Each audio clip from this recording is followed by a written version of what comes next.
时空穿越真的存在吗？地铁内数百名乘客又为何神秘消失？今天就给大家讲一讲47年前发生在莫斯科地铁的一则神秘事件。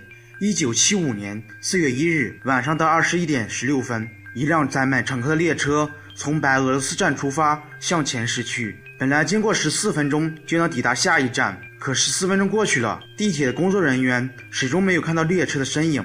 这一下他们慌了，连忙停止了所有运行的列车，紧急启动了预警方案，并派出了工作人员去寻找失踪的列车。当时负责搜索工作的负责人是地铁电气库的主任维克多·斯潘诺维。在他的带领下，搜救队很快来到一条环形路段。这一看，他们简直不相信自己的眼睛。圆形环形路段靠近隧道的地方，有一段放置维修列车的分叉线，现在已经不见了，只留下2道平斜铁道。他们顺着铁道一寸寸寻找，可最终也没找到缺口。还是一位随行的工作师发现了一道巨大的防水闸门，他们找到开关，开启了闸门。随着闸门上升，他们愕然发现灯火通明的地铁轨道上停放的正是那辆失踪的列车。那辆列车最后一节车厢已被落下的闸门压坏。看到这样的场景，救援人员快速冲向前查看情况，可车厢内空空荡荡，一个人也没有。有人高呼，想试图用这种方式引起遇难乘客的注意，但显然这一切都是无用功。这诡异的一幕让所有人都有些不安，他们战战兢兢走遍了整个列车，车厢内到处都是乘客留下的痕迹，可就是看不见一个活人。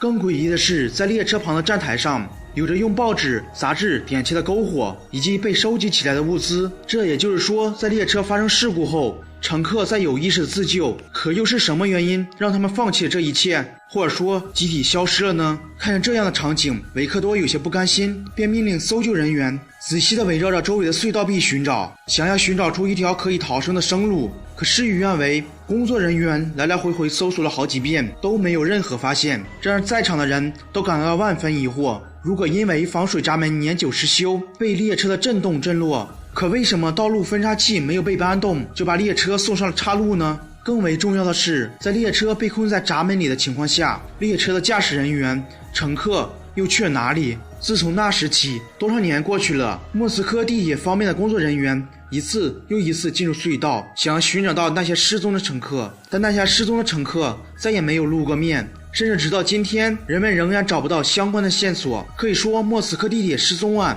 是20世纪下半世纪最神秘的一起集体失踪案。那么这些人究竟去哪里了呢？在网上最普遍的说法有3种。第一，那便时空穿越。美国物理学家斯内法克认为，在空间内存在着许多人一般用人眼看不到的，然而又客观存在的时空隧道。历史上神秘消失的人、船、飞机等，其实都是进入了这个神秘的时空隧道。还有学者认为，时空隧道可能与宇宙中的黑洞有关。但莫斯科地铁失踪案如果真的是时空穿越，列车和乘客同时消失，那么为什么乘客进入了时空隧道，列车没有呢？这也是很多人质疑这种说法的关键原因。第二种原因就有些阴谋论的味道了。我想很多人都知道，莫斯科有一条秘密地铁，被称为莫斯科地铁2号线。这条地铁修建于斯大林时期，并被苏联国家安全委员会命名为 D-6。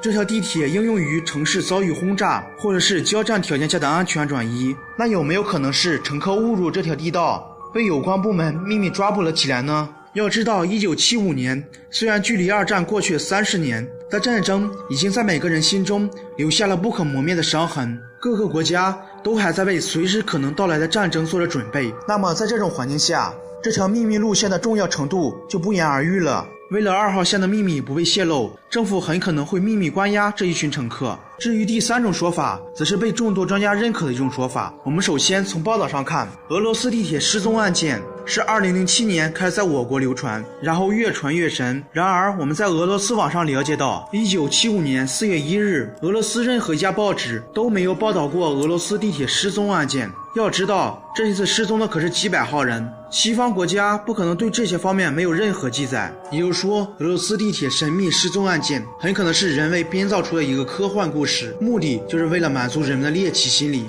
可能仅仅上面一条不能说明什么。那我们再从时间上看一下，4月1日大家知道是什么节日吗？那便是愚人节。愚人节碰上大灾难，会不会太巧合了？当然，事情过去了这么久，究竟真相如何，谁也不清楚。我们只能在现有的条件上理智分析，分析出最可能的结果。我是叹为观止，我们下一期神秘事件再见。